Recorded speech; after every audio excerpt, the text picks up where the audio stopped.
we are not done talking Miami Hurricanes recruiting. Coming off that dominating win in the Swamp, recruiting fallout is still happening. You brought up a great topic off air with us. Last year's class, it was kind of built upon some of these big-time flips. Justin Scott, Marquise Lightfoot, Jordan Lyle, Armando Blunt, the five-star that flipped from rival Florida State at the end, Nye Carr from Georgia, Darius Hayes from Florida, Elias Rudolph from Michigan. I mean, the list goes on. So, Steve, is this kind of the identity of Miami recruiting right now? We're going to come take your best recruits.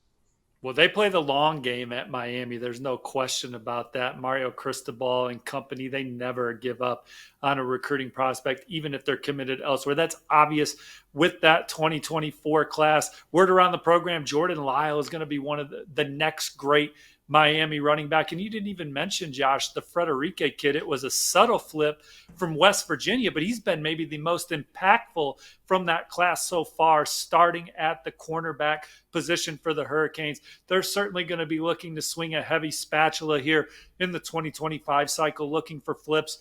And the first two names that come to mind, five-star cornerback DJ Pickett, the number one player in the state, our number one ranked corner in the country. And then on 300 receiver Joshua Moore. We have him ranked the highest at on 3. He's in our top 10 at the position. He's in our top 60 overall. Both were in Gainesville to watch Miami slaughter the Gators in that rivalry season opener.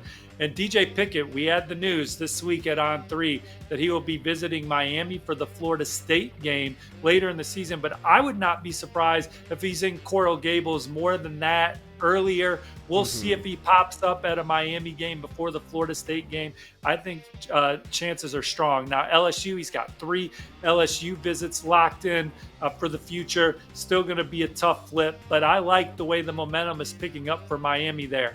And then Joshua Moore, I had a chance to talk with his dad yesterday. Long story on the On3 Recruiting Network. You can read it on our Miami site. You can read it on our Florida site. You can read it for $1 with the code FONG1.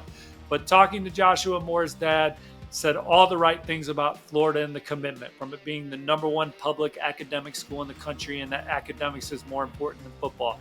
That DJ Lagway's there. They have their quarterback of the future. They really like Billy Napier. He's like, I know Coach Napier's on the hot seat, but it's one game. Florida has a chance to be 4-1 through their first 5, he said, before they get into the rugged portion of their schedule. So they'll obviously be keeping close tabs on Florida. But I suspect Miami's got a great chance to get Joshua Moore. And I think that it's trending very well. He visited there on Monday, Josh. I want to let you sneak in a question here to break up my long-winded answer, but I want to get back to Joshua Moore. Well, let's talk. He visited on Monday. I mean, that's pretty significant, right? Well, it was Labor Day. There's no school. But yes, he was able to get onto Miami's campus with his offensive coordinator over at West Broward, him and his 2027 running back, Amos Bradford, who I'm sure we'll be talking about a lot in future shows of Inside Scoop and Whip Around. Miami offered Bradford.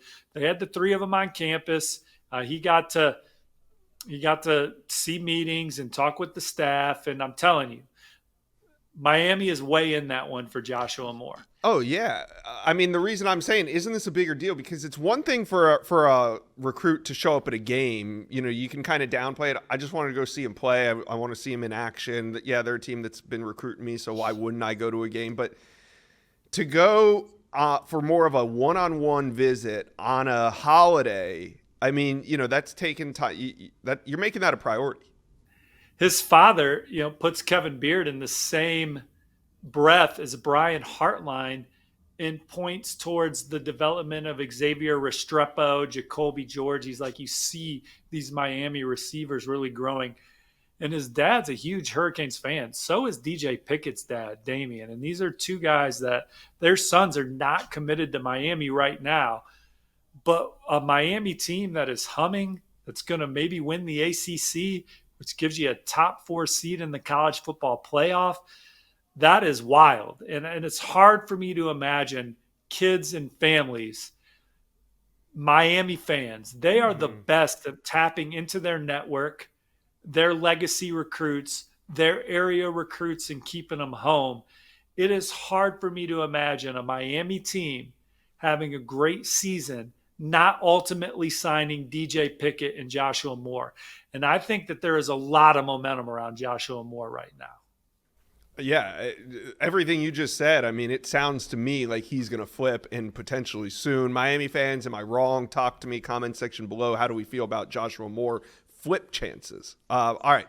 Speaking of more visits taking place at Miami this weekend, they'll have a important but light visit list. Drake Stubbs is going to be in. He's committed. Jabor Antoine, that's very important. He's going to come in. Gerard Pringle out of Armwood, running back that they like a lot. He's going to come in. Who else on this visit list interests you? Well, I think that the big name outside of those commits, getting those commits back, is linebacker Kellen Wiley, an in-state recruit from Armwood. Elijah Melendez recently decommits. He's trending hard to Auburn. But Kellen Wiley is a senior riser that this Miami program loves. They've offered him a scholarship. He's got some great traits for the position. He's someone that I know they're very excited to get to campus this weekend for their first home game of the year. Full court press on Kellen Wiley. He is a name to keep an eye on for Miami fans.